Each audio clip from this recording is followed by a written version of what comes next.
Welcome to the deep dive. Today, we're looking at something truly iconic. Think about the Titanic, that image, right? This enormous ship, everyone called it unsinkable. It was this marvel of engineering, a floating palace, really designed to show off luxury, power, and, yeah, human pride. Absolutely. Launched back in 1912. Right. And it wasn't just a ship, was it? It felt like. Yeah. Like the embodiment of progress, humanity's confidence soaring at the start of a new century. But that's where the story takes that gut-wrenching turn. Because that very symbol, the unsinkable ship. It met reality. Hard. On the night of April 14th, 1912, out there in the freezing North Atlantic, it hit an iceberg. And just like that, in a few hours, over 1,500 people were gone, lost to the ocean. Mm-hmm. The sheer scale of it, for a ship built to conquer the sea, it's still just staggering to think about even now. It really is, and it's a story we all feel like we know, don't we? But what we want to do in this deep dive, looking at sources like Titanic, lessons from the unsinkable ship, is maybe frame it differently. Right. The book talks about the Titanic not just as this ship that sank, but more like a mirror. Exactly. A mirror reflecting, us, who we are, how we dream big, how we sometimes fail spectacularly, and, importantly, how we remember things. So the goal isn't just recounting the tragedy. It's about finding those deeper lessons, the ones hiding beneath the surface of this very famous story. Yeah, let's dig into that. When you look closer, you see how tied up the Titanic was with just human hope, aspiration. Totally. From the moment it was conceived, it was loaded with meaning. Mm-hmm. For lots of people, it genuinely represented hope itself. I mean, picture it. You had the super wealthy on board. Right. For them, it was this grand stage showing off status, incredible luxury, proof of what money could achieve. But then you also had thousands of immigrants packed in steerage, carrying almost nothing, except maybe this huge hope for a brand new life in America. That's such a powerful contrast. All their dreams basically packed into these tiny bags sailing towards, they hoped, a better future. And the sources really emphasize this mix, don't they? Millionaires, immigrants, newlyweds, families with kids, all on the same ship, heading for what they thought was a shared destiny. It's an incredible picture of, collective human dreams all bundled together on one vessel. It really is, isn't it? It absolutely is. It shows how one big project, one ship, could hold so many different stories, so many hopes. But, and this is crucial, while it symbolized that shared journey, the ship's design, how it operated, it also starkly reflected the inequalities of the time. Yeah. Deep ones. Okay, how so? Well, think about the difference. First class had these huge ballrooms, amazing food, spacious rooms, just total opulence. Right. Then you look at third class, crowded conditions, really tight quarters, and critically located, deep down in the ship. Far from the top decks. Yeah. And far from the lifeboat. Exactly. It wasn't just about comfort. Those class divisions, they held strong even out at sea. And the book really hammers this home. When disaster struck, those social lines became deadly. So access to information, getting to a lifeboat, even your basic chance of survival, it was all tied to your class, your ticket, mirrored by where you were physically on the ship. Precisely. It's chilling. These societal structures, these invisible barriers, built right into the ship's layout. They turned out to be just as fatal as the iceberg itself in that crisis. Wow. That's a heavy thought, that our own social structures can be embedded like that, even in something we build. It's a huge lesson, isn't it? About how deep biases can run, even in our biggest achievements. Yeah, it really is. Okay, so then, the moment itself, the collision. 11.4 BM. And the initial reaction described in the sources, often just disbelief, denial. Like, this can't be happening. The ship's unsinkable. Exactly that. It feels so human, doesn't it? That refusal to accept the impossible, especially when you're standing on what you believe is the ultimate proof of invincibility. It speaks volumes about maybe technological hubris, thinking we've conquered nature. That's the perfect phrase for it, because what came next was just the cold, hard truth. The ocean, as one source puts it so starkly, does not care about human pride. Ooh. Yeah. And the ocean does not bend to our illusions. That really hits home.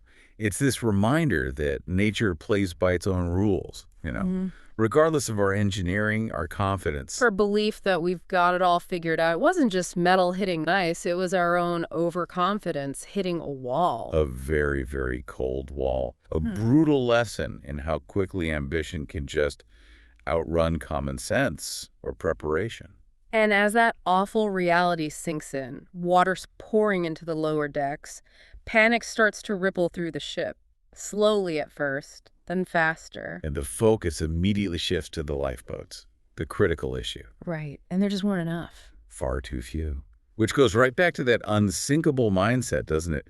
It wasn't just an accident. It was baked into the design philosophy. Because the regulations were old, based on tonnage, not people. Exactly. The rules hadn't caught up with ships this massive. So technically it met the requirements. But in reality, woefully inadequate for the number of people on board. Even the boats they did have. The sources say many were launched half empty. Tragically, yes. It just speaks to the chaos, the lack of clear orders, maybe the sheer panic that gripped people in those moments. Just unimaginable confusion and fear. And think about that rule, women and children first. Sounds simple, right? Yeah, in theory. But in practice, amidst that pandemonium, the sources show it was applied really unevenly. You see this whole spectrum of human behavior. Like what? Some incredible bravery, people stepping aside, helping others get to safety, but then also desperation, people fighting for a spot, and others just frozen, unable to react as the water crept higher. God, just frozen, paralyzed by the terror. It's hard to even comprehend. It's the full range, isn't it? Yeah. Our best and our most basic survival instincts all laid bare under the worst possible pressure. And then the end. By 2:20 a.m., just hours later, the Titanic, this huge symbol, was gone. Slipped beneath the waves. The sources describe this haunting silence afterwards. The lights, the music, all that life just snuffed out. Leaving over 1,000 people in the freezing dark. Or in the water. It's horrific. And for the survivors, that memory, that trauma, it never left them. It became part of their story. And for those who didn't make it, their stories, their hopes, they live on through history, through accounts like these. We can still learn from them, even now. So stepping back from the timeline. Yeah.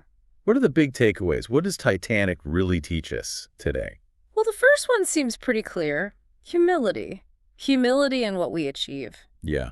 It's this stark reminder, isn't it, that nothing we create, no matter how amazing, how advanced, it's never truly perfect, never invincible. No amount of money, tech, or just sheer confidence makes us immune to failure. Right. And that's a tough lesson. It pushes us to not just plan for everything going right, but to actually plan for the unthinkable, to build in safety, fairness, and that humility into everything we do. From massive ships to, software today. Exactly. It's so easy to get caught up in our own brilliance, our innovations.